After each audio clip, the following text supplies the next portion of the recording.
Okay, तो let's continue now. तो अगर आपने जैसे इसको कन्वर्ट करा है आपका 85 को, अगेन विल स्टार्ट 85 से आपको अगर डेसिमल से बाइनरी में जाना है तो यू विल डिवाइडेड बाय 2। 2 से करा 2 42 आएगा और रिमाइंडर आएगा 1। अगेन 2 से करा 21 होगा, रिमाइंडर आएगा 0। अगेन 2 से करा 10 से होगा, रिमाइंडर आएगा 1। अगेन 2 से करा 5 से हुआ, रिमाइंडर 0।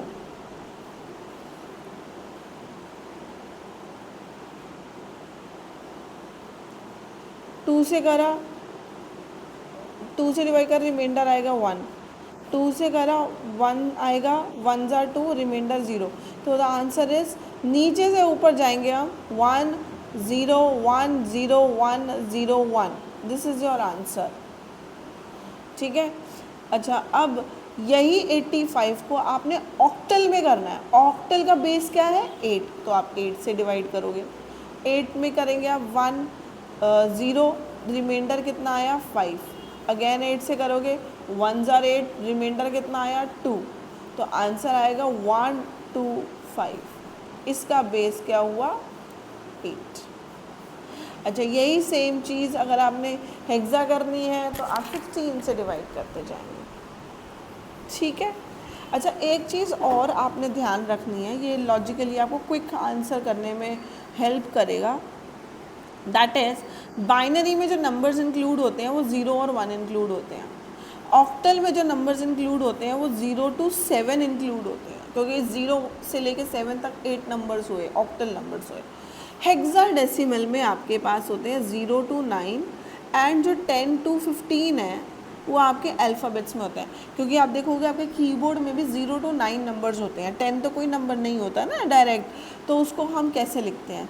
10 को भी राइट ए, 11 को भी राइट बी, 12 को भी राइट सी, 13 को भी राइट डी, 14 को भी राइट ई, एंड 15 को भी right F. This is your answer. ठीक है। अब आ जाते हैं हम कि कोई और फॉर्मेट से वापस डेसिमल में आपने करना है। जैसे अब आपके पास ये बाइनरी नंबर है 1 0 1 1 0। This is your binary number. ठीक है। बाइनरी को आपने डेसिमल में करना है तो पावर मेथड यूज़ होगा।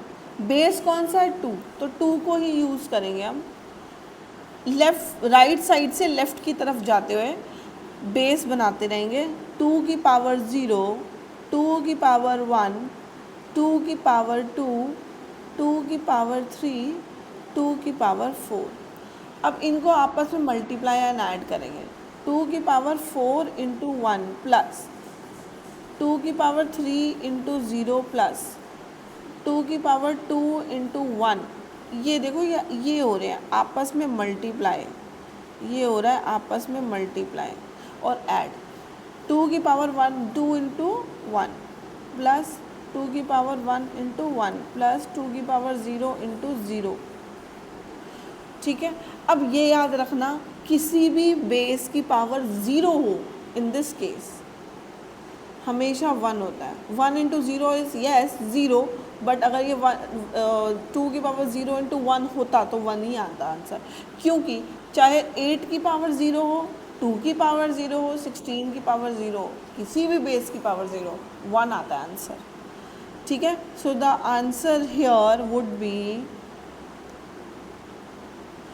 2 की पावर 4 इज 16 प्लस 8, नहीं 0 हुआ ना, इंटू 0 है, प्लस 4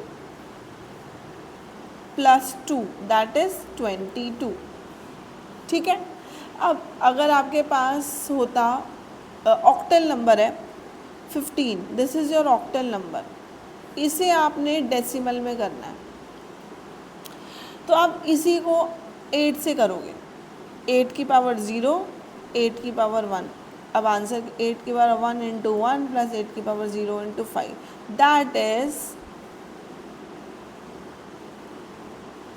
8 प्लस 5 कितना बना? 13। ये आपका आंसर हुआ। सॉरी। अच्छा, ऐसे ही अगर आपके पास नंबर है ए, ऑक्टल हेक्साडेसिमल नंबर है A32, ठीक है। अब बेस 16, इसको आपने डेसिमल में करना है। कैसे करेंगे? 2 में 16 की पावर 0, 16 की पावर 1, 16 की पावर 2 करो। ए को व्हाट वी राइट? 10, 10 इंटू 16 की पावर 2 प्लस 16 की पावर 1 इंटू 3 प्लस 16 की पावर 0 इंटू 2। 16 की power 2 is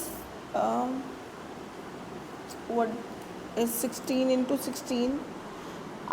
I am very bad in maths, so आप लोग अपनी इस चीज़ में पावर को याद करके जाना ताकि आपको वहाँ पे इजी और क्विकली आप कर सको। 256, 2560 हो गया। 16 इंटू 3 इज़ 1848, 1 इंटू 2 इज़ 2। इसका आंसर अब आप ऐड कर लेंगे 50। दिस इज़ योर आंसर, ठीक है। So this is your final answer to the base 10। तो इस तरीके से आपने कन्वर्जन्स को करना है।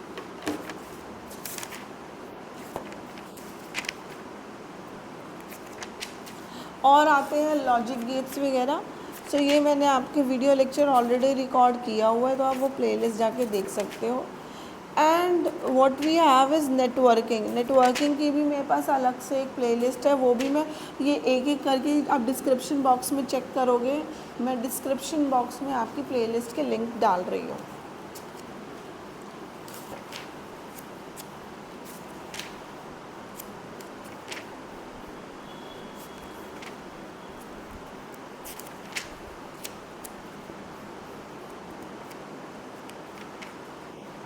डेटाबेस मैनेजमेंट सिस्टम तो बेसिक्स ऑफ एसक्यूएल है।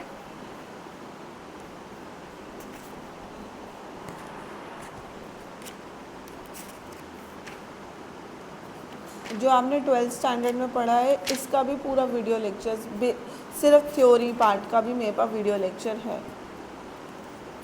Then software engineering. Software engineering आपके पास हुआ, जिस सॉफ्टवेयर इंजीनियरिंग है कि इंजीनियरिंग यानी सॉफ्टवेयर को बनाना। सॉफ्टवेयर को बनाने में ना प्रोसेस लगता है, ठीक है।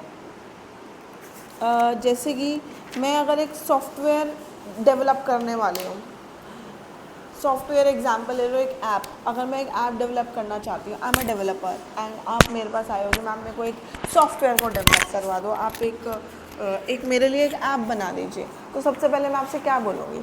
सीधा बोलूँगी कि 10,000 लगेंगे या 20,000 लगेंगे, आपकी ऐप तैयार हो जाएगी? नहीं ना, मैं पहले बोलूँगी बेटा आप मुझे आप बताओ आपकी रिक्वायरमेंट्स क्या है। तो दैट इज़ SRS। सो आप उसमें अपनी रिक्वायरमेंट्स मुझे बताएंगे, ठीक है। सो मैंने आपसे बोला कि मैम, आपने बोला कि मेरे को मेरे ऐप में ये फीचर्स, X फीचर चाहिए, ये X फीचर चाहिए। जब मैं आपको ऐप डिलीवर करूँगी, ठीक है, तो तब आप उस SRS से चेक कर सकते हो कि ये सारे आपके रिक्वायरमेंट्स को फुलफ़िल किया गया है नहीं। अगर नहीं है, कुछ रह गया, तो I can fulfil that. But मैं अगर उसके अलावा अगर आप मुझे बोलते हो कि मुझे तो अब ये चीज़ ऐड ऑन करानी है, तो उसका चार्जेस एक्स्ट्रा लग जाते हैं, राइट।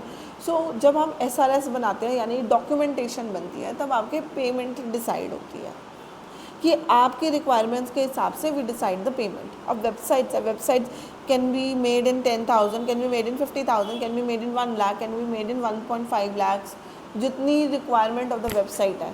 अब ये सारे ना स्टेप्स होते हैं। पहले रिक्वायरमेंट्स आपने स्पेसिफाई करा, फिर वेबसाइट्स बनाई डेवलपर, फिर आपने कोडिंग करी जो डेवलपर साइड से होता है। इंजीनियरिंग मतलब डेवलपर साइड।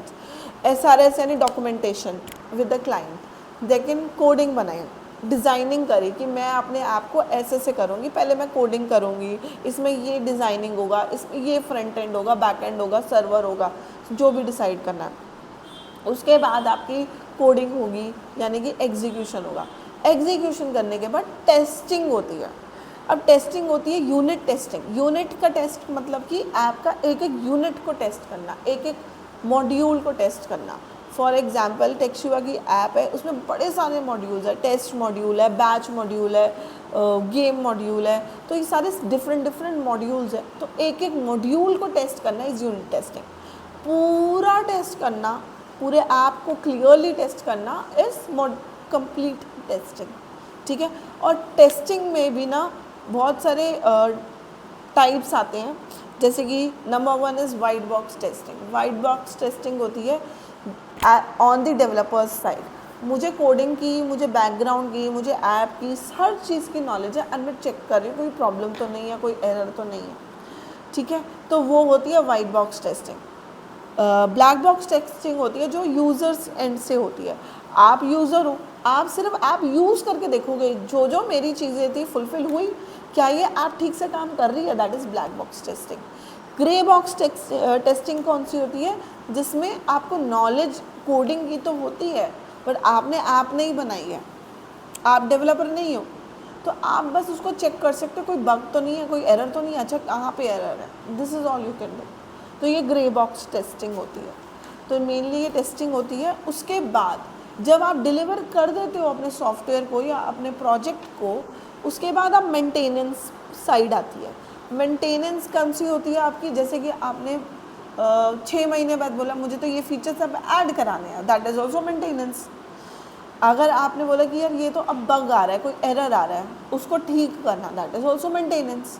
तो मेंटेनेंस के भी अपने डील होते हैं, चार्जेस रहते हैं विद द डेवलपर्स।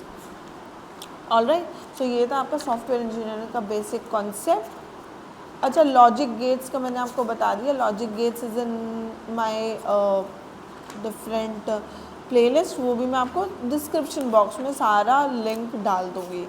ठीक है, बेसिक प्रोग्रामिंग का कंसेप्ट्स में आपको फॉर लूप और ऑपरेटर्स के बारे में सबसे पहले करना है। ऑपरेटर्स क्या होते हैं आपके, 4 तरीके के ऑपरेटर्स होते हैं। अरिथमेटिक ऑपरेटर्स जिसमें आपके प्लस माइनस मल्टीप्लिकेशन डिवीजन रहता है। फिर आपका लॉजिकल होता है एंड, और and not. Comparison, greater than, ये वाला साइन का, greater than, less than, equal to, not equal to, ये कंपैरिजन ऑपरेटर होते हैं। Equals to, plus equal to, minus equal to, ये सारे आपके असाइनमेंट ऑपरेटर्स रहते हैं। इसका भी फुल वीडियो है, मैं अभी डाल देती हूँ लिंक डिस्क्रिप्शन बॉक्स में, सारे टॉपिक्स वाइज लिंक डालेंगे।